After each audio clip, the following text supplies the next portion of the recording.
ನಮಸ್ಕಾರ ಎಲ್ರಿಗೂ, welcome back to my YouTube channel. ಎಲ್ಲರೂ ಹೇಗಿದ್ದೀರಾ? ಚೆನ್ನಾಗಿದ್ದೀರಾ ಅಂತ ಅನ್ಕೋತೀನಿ. ನಾವು ಕೂಡ ತುಂಬ ಚೆನ್ನಾಗಿದ್ದೀವಿ.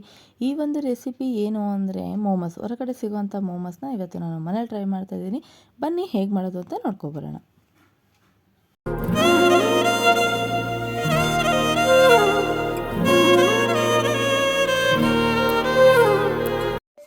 ಫಸ್ಟಿಗೆ ಮೈದಾ ಹಿಟ್ಟು, ಚಿಟಿಕೆ ಉಪ್ಪು, ಸ್ವಲ್ಪ ಎಣ್ಣೆ ಹಾಕಿ ಮೈದಾ ಹಿಟ್ಟು ಕಲಸಿಟ್ಕೊತಾ ಇದ್ದೀನಿ. ನಿಮ್ಮ ಮನೇಲಿ ಎಷ್ಟು ಜನ ಇದ್ದಾರೆ ಅದ್ರ ಮೇಲೆ ನೋಡಿ ಮಾಡ್ಕೊಳ್ಳಿ. ನಾನು ಒಂದು ಬೌಲು ಮೈದಾ ಹಿಟ್ಟು ತೊಗೊಂಡು ಮಾಡ್ತಾ ಇದ್ದೀನಿ.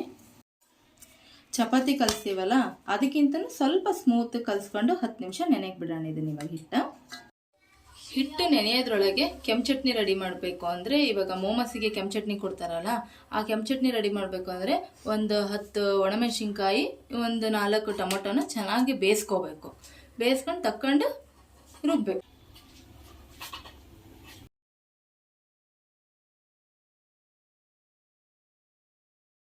ಇಷ್ಟು ನುಣ್ಣಗೆ ರುಬ್ಕೊಂಡಿದ್ದೀನಿ ಈ ಚಟ್ನಿಗೆ. ಈಗ ಒಗ್ಗರಣೆ ಹಾಕೋಣ. 1-2 ಟೇಬಲ್ ಸ್ಪೂನ್ ಎಣ್ಣೆ. ಭಾಳ ಎಣ್ಣೆ ಏನು ಹಾಕೋದು ಬೇಡ ಅನ್ಕೋತೀನಿ. 2 ಸ್ಪೂನ್ ಹಾಕಿದರೆ ಸಾಕು. ಎಣ್ಣೆ ಕಾದ್ಮೇಲೆ ಶುಂಠಿ ಬೆಳ್ಳುಳ್ಳಿ ಪೇಸ್ಟ್. ಶುಂಠಿ ಬೆಳ್ಳುಳ್ಳಿ ಪೇಸ್ಟ್ ಸ್ವಲ್ಪ ಬಾಡ ಆದಮೇಲೆ ಈಗ ರುಬ್ಕೊಂಡಿರೋಂಥ ಮಸಾಲಾನ ಇದಕ್ಕೆ ಹಾಕ್ತಾಯಿದ್ದೀನಿ.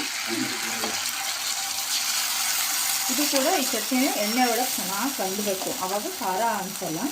ಇದು ಸ್ವಲ್ಪ ಈ ಥರ ಎಣ್ಣೆಲಿ ಚೆನ್ನಾಗಿ ಬಾಡಿದ ಮೇಲೆ ಈಗ ಚಿಟಿಕೆ ಉಪ್ಪು,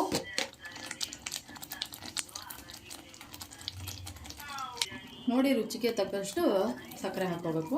ಅಂದರೆ ಖಾರ ಬೇಕು ಅಂದರೆ ಸಕ್ಕರೆನ ಹಾಕೋದು ಬೇಡ. ಖಾರ ಮಕ್ಕಳೆಲ್ಲ ಇಷ್ಟಪಡಲ್ಲ ಅಂದರೆ ನಿಮಗೆ ಎಷ್ಟು ಬೇಕು ಅಷ್ಟು ನೋಡಿ ಸಕ್ಕರೆ ಹಾಕೋದು. ಕುದ್ದು ಈ ಹದಕ್ಕಿದ್ರೆ ಕೆಂಪು ಚಟ್ನಿ ರೆಡಿ ಆಯಿತು. ಸ್ಟಫಿಂಗಿಗೆ ಕಾರ್ನು ಮತ್ತು ಕೋಸಿಗೆಡ್ಡೆ ಹಾಕಿ ಮಾಡ್ತಾಯಿದ್ದೀನಿ. ನಮ್ಮ ತಮ್ಮ ಹೆಲ್ಪ್ ಮಾಡ್ತಾ ಇದ್ದಾನೆ. ಈರುಳ್ಳಿ ಹೆಚ್ಚಿಕೊಡ್ತಾ ಇದ್ದಾನೆ. ಸಣ್ಣಕ್ಕೆ ಈರುಳ್ಳಿ ಹೆಚ್ಚಿದ್ದಾನೆ. ಅದಾದಮೇಲೆ ಕೋಸಿಗೆಡ್ಡೆನೂ ಸಣ್ಣಕ್ಕೆ ಹೆಚ್ಚಿದ್ದಾನೆ. ಇವಾಗ ಸ್ಟಫಿಂಗಿಗೆಲ್ಲ ರೆಡಿಯಾಗಿದೆ. ಇನ್ನೇನು ಒಗ್ಗರಣೆ ಹಾಕೋದೊಂದು ಬಾಕಿ ಇದೆ ಅಷ್ಟೇ. ಇವಾಗ ಏನು ಪಪ್ಪು?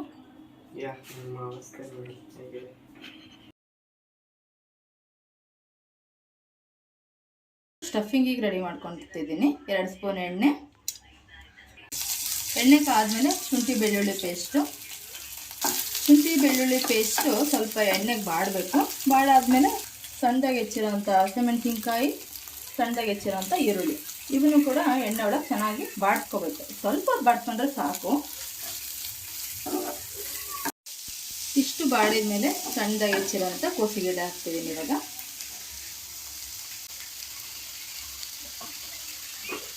ಸ್ವಲ್ಪ ಫ್ರೈ ಆಗಬೇಕು. ಇದು ಸ್ವಲ್ಪ ಎಣ್ಣೆ ಫ್ರೈ ಆದಮೇಲೆ ಈಗ ಕಾರ್ನ್ ಹಾಕೋಣ. ಯಾಕೆಂದರೆ ಕಾರ್ನ್ ಆಲ್ರೆಡಿ ಬೇಯಿಸ್ಕೊಂಡಿರ್ತೀವಲ್ಲ, ಅದನ್ನೇನು ಒಗ್ಗರಣೆಗೆ ಹಾಕಬೇಕಂತ ಏನಿಲ್ಲ. ಕೋಸಿಗೆಡ್ಡೆ ಸ್ವಲ್ಪ ಬೆಂದಿದೆ ಅಂತ ಗೊತ್ತಾದ್ಮೇಲೆ ಕಾರ್ನ್ ಹಾಕೋಬಿಡೋಣ. ಇವಾಗ ಹಾಕ್ತಿದ್ದೀನಿ. ಇದನ್ನು ಕೂಡ ಚೆನ್ನಾಗಿ ಎಣ್ಣೆಯಲ್ಲಿ ಸ್ವಲ್ಪ ಹೊತ್ತು ಬಾಡಿಸ್ಕೊಬಿಟ್ರೆ ಸಾಕು. ಈಗ ರುಚಿಗೆ ತಕ್ಕಷ್ಟು ಉಪ್ಪು. ಕಾರ್ನಿಗೆ ಉಪ್ಪು ಹಾಕಿರ್ತೀವಿ, ನೋಡಿ ಉಪ್ಪು ಹಾಕೊಳ್ಳಿ. ರುಚಿಗೆ ಎಷ್ಟು ಬೇಕಷ್ಟು ಉಪ್ಪು ಹಾಕೊಳ್ಳಿ. 1/4 ಸ್ಪೂನು ಪೆಪ್ಪರ್ ಪೌಡರ್. ಇದೇ ಮೇನ್ ಇದಕ್ಕೆ ಮೋಮೋಸಿಗೆ. ಈಗ ಚೆನ್ನಾಗಿ ಒಂದು 5 ನಿಮಿಷ ಮಿಕ್ಸ್ ಮಾಡ್ಕೊಂಡ್ಬಿಟ್ರೆ ಸ್ಟಫಿಂಗ್ ರೆಡಿ ಆಗೋಗ್ಬಿಡುತ್ತೆ. ನೋಡಿ ಎಷ್ಟು ಚೆನ್ನಾಗಿ ಕಾಣಿಸ್ತಿದೆ ಅಲ್ಲ, ತಿನ್ಬೇಕು ಅನಿಸ್ತಿದೆ ಅಲ್ಲ ನಿಮಗೂ ಕೂಡ. ನೀವು ಮನೇಲಿ ಮಾಡ್ಕೊಳ್ಳಿ. ಹೇಗಿತ್ತು ಅಂತ ಕಮೆಂಟ್ ಮಾಡಿ ತಿಳಿಸಿ. ನಮ್ಮ ದಾವಣಗೆರೆಯಲ್ಲಿ ಇವತ್ತು ಮಳೆ ಬರ್ತಿದೆ, ಸೊ ಅದಕ್ಕೋಸ್ಕರ ನಾವು ಬಿಸಿ ಇದೇನಾದರೂ ತಿನ್ನಬೇಕು ಅಂತ ಅನಿಸ್ತು. ಅದಕ್ಕೋಸ್ಕರ ಇವತ್ತು ಮೋಮೋಸ್ ಮಾಡ್ತಾ ಇದ್ದೀವಿ ಮನೇಲಿ.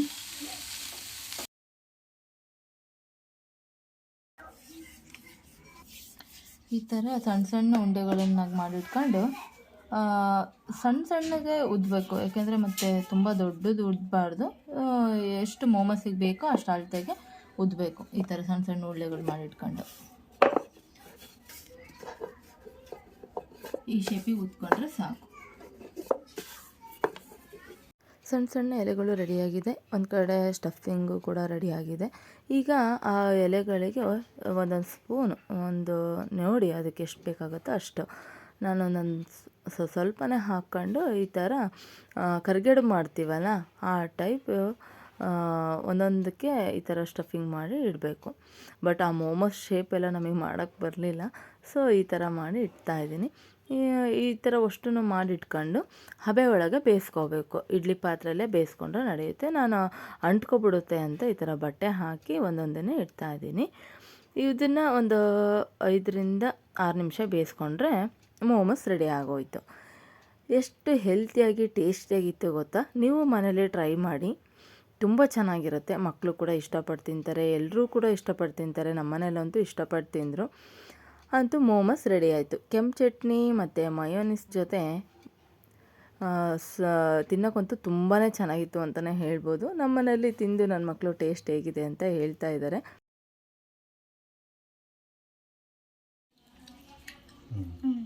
ಹೆಂಗಿದೆ ಅಪ್ಪಾಜಿ? ಹಾಂ, ಮಮ್ಮಿ ಮನೇಲಿ ಮಾಡ್ಬೋದಾ ಇನ್ನು ಮುಂದೆ? ಹಾಂ,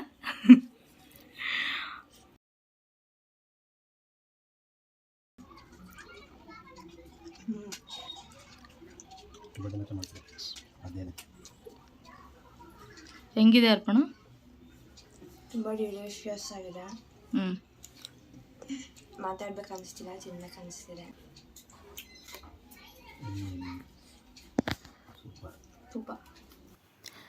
ಈ ವಿಡಿಯೋ ಇಷ್ಟ ಆಗಿದ್ದಲ್ಲಿ ಲೈಕ್ ಮಾಡಿ, ಶೇರ್ ಮಾಡಿ, ಕಮೆಂಟ್ ಮಾಡಿ, ಫ್ಯಾಮಿಲಿ ಫ್ರೆಂಡ್ಸ್ಗೆಲ್ಲ ಶೇರ್ ಮಾಡಿ. ಚಾನಲ್ಗೆ ಹೊಸಬ್ರಾಗಿದ್ದಲ್ಲಿ ಸಬ್ಸ್ಕ್ರೈಬ್ ಮಾಡೋದನ್ನು ಮಾತ್ರ ಮರಿಬೇಡಿ. ಮತ್ತೊಂದು ಇಂಟ್ರೆಸ್ಟಿಂಗ್ ವಿಡಿಯೋ ಜೊತೆ ನಾನು ನಿಮ್ಮ ಮುಂದೆ ಸಿಗ್ತೀನಿ ಅಂತ ಹೇಳ್ತಾ, ಅಲ್ಲಿವರೆಗೂ ನಗ್ತಾ ಇರಿ, ನಗಿಸ್ತಾ ಇರಿ. ಅಂಟಿಲ್ ದೆನ್ ಟೇಕ್ ಕೇರ್, ಬಾಯ್.